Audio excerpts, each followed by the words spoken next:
নমস্কার বন্ধুরা, আশা করছি তোমরা সকলেই খুব ভালো আছো এবং সুস্থ আছো। বাড়িতে মাকড়সার উপদ্রবে আর টিকতে পারা যাচ্ছে না, তাই তো? মাকড়সা কিছুতেই বাড়ি থেকে তোমরা তাড়াতে পারছো না। মাকড়সা যত বাড়ি তাড়াও, সেই মাকড়সা তো চলেই আসে। বাইরে থেকে অনেক টাকা পয়সা খরচ করে জিনিস আনছো, কিন্তু এই শ্যাম্পু আর লেবু দিয়েই কিন্তু তোমরা মাকড়সাকে বাড়ি থেকে একদম উধাও করতে পারবে। শ্যাম্পু আর লেবুর কামাল দেখতে রিকোয়েস্ট করব সম্পূর্ণ ভিডিওটি তোমরা দেখো, তাহলে পরে তোমাদের বাড়িতে কিন্তু একটা মাকড়সাও আর দেখতে পাবে না চোখে। তাহলে আজকের ভিডিওটি আমি শুরু করছি, কিন্তু শুরু করার আগে সবাইকে রিকোয়েস্ট করছি ভিডিওটি সম্পূর্ণটি দেখার জন্য। প্রথমে আমি এখানে হাতে নিয়ে নিয়েছি এখানে ন্যাপথালিন। একটা ন্যাপথালিনকে আমি গুঁড়ো করে তোমাদেরকে দেখাচ্ছি। ন্যাপথালিনের বদলে তোমরা এখানে লবণও দিতে পারো। তোমরা বাড়িতে রান্নায় যে লবণটা ব্যবহার করো সেই লবণও তোমরা দিতে পারো, বা একটা ন্যাপথালিন গুঁড়ো করে তোমরা দিয়ে নিতে পারো। যদি ন্যাপথালিন না থাকে তোমরা লবণ দেবে।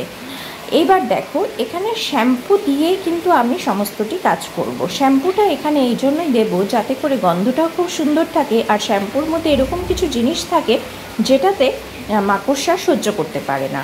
তো এর মধ্যে আমি দিয়ে দিলাম, আমি তো এখানে একটা ন্যাপথালে গুঁড়ো করে নিয়েছি, তার মধ্যে দিয়ে দিলাম আমি হাফ গ্লাস পরিমাণ জল। তোমাদের স্প্রে বোতলটা যতটুকু বড় হবে সেই হিসাবে তোমরা জল দেবে। যদি 1 গ্লাস জল দাও তাহলে পরে ন্যাপথালিন দুটো নেবে, আর লবণ যদি দিতে হয় তাহলে 1 গ্লাস জলে 2 চামচ লবণ দিতে হবে। এবার করে যেটা করতে হবে, এবার হলো শ্যাম্পুর, যেটা যে কোনো শ্যাম্পুর পাতা নিলেই হবে। এখান থেকে পুরো শ্যাম্পুর প্যাকেটটাও লাগবে না, আমি এখানে হাফ গ্লাস জল দিয়েছি, তাই এখানে আমি মোটামুটি 1 বড় চামচের মতন শ্যাম্পু দিয়েছি। যদি তোমরা 1 গ্লাস জল দাও তাহলে পরে শ্যাম্পুটা একটু বেশি করে দিতে হবে। এইবার দেখো, একটা নিয়ে নিয়েছি অর্ধেক লেবু। লেবুটাকে ভালো করে চিপড়ে নিয়ে তারপর লেবুর যেটা খোসাটা আছে সেটাও আমি ছোট ছোট করে কেটে নেব, যেন বোতলের মুখ দিয়েও যেন ঢুকে যায়। কারণ এখানে আমি স্প্রে বানাবো, তো সেহেতু লেবুটাও যাতে সেই জলটার মধ্যে থেকেই যায় সেই হিসাবে আমার স্প্রেটা বানাতে হবে। লেবুটাকে ছোট ছোট স্লাইস করে কেটে নিতে হবে। তো কুচি কুচি করে লেবুটা কাটা হয়ে গেছে। এবার ভালো করে শ্যাম্পুটাকে মিশিয়ে নিতে হবে। এই লেবুর জলটা যে কতটা কাজে দেবে সেটা তোমরা কল্পনাও করতে পারবে না। তারপর তোমাদের কাছে যদি ভিনিগার থাকে, ভিনিগার দিয়ে দেবে সামান্য পরিমাণে। কারণ আমি এখানে দিয়েছি হাফ গ্লাস জল, তার মধ্যে আমি এখানে লেবুও দিয়েছি, সেই জন্য ভিনিগারটা একটু কম দিলাম। তোমরা চাইলে যদি লেবু না দাও তাহলে কিন্তু ভিনিগার একটু বেশি করে দিতে হবে। মোটামুটি হাফ গ্লাস জলে তোমাদের 4 থেকে 5 টেবিল চামচ ভিনিগার কিন্তু দিতে হবে, বা ভিনিগারটা যদি বেশিও দাও তাহলে কোনো অসুবিধা নেই। আমি এখানে লেবুর খোসা, লেবুর রস দিয়েছি বলে আর হাফ গ্লাস পরিমাণ জল নিয়েছি বলে ভিনিগারটা কমিয়ে দিলাম। তো এইবার এই কয়েকটা জিনিস তোমরা ভালো করে মিশিয়ে নিয়ে তারপর একটা স্প্রে বোতলে ঢেলে নেবে। দেখো বন্ধুরা, কোনো জিনিস তোমাদের কিনতে হবে না। আরও সামনে আসছে পয়লা বৈশাখ, ভালো করে ঘর ঝাড়তে হবে।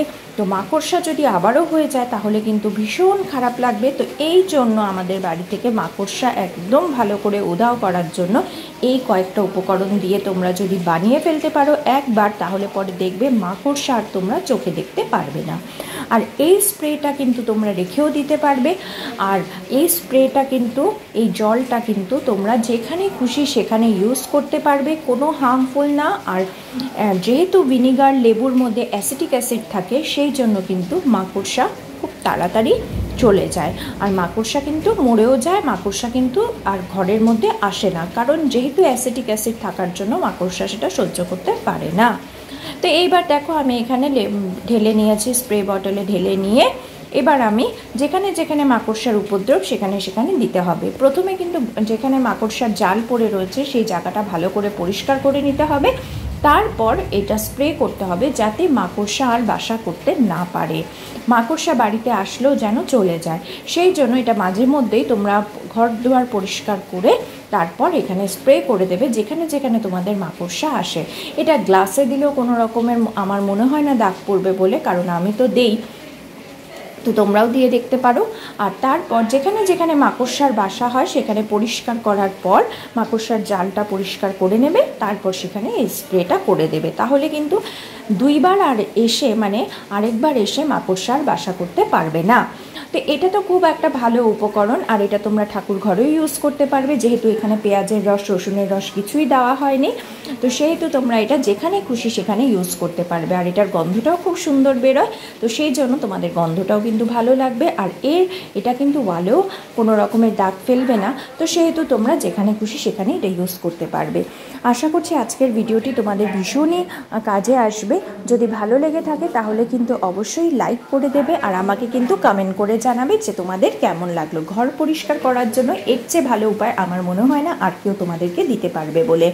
তো আশা করছি আজকের ভিডিও তোমাদের যদি হেল্পফুল হয় তাহলে পরে নতুন বন্ধুরা চ্যানেলটিকে সাবস্ক্রাইব করে কিন্তু পাশে থাকবে, এবং পুরনো বন্ধুদেরকে আমি রিকোয়েস্ট করব ভিডিওটিকে কিন্তু সবচেয়ে বেশি শেয়ার তোমরা করে দেবে, আর নতুন বন্ধুরাও কিন্তু শেয়ার করে দেবে, যাতে করে প্রত্যেকেই যেন এই পয়লা বৈশাখে খুব সুন্দর করে ঘর পরিষ্কার করতে পারে, আর বারবার পরিষ্কার করার ঝামেলা যেন তাদের যেন না হয়।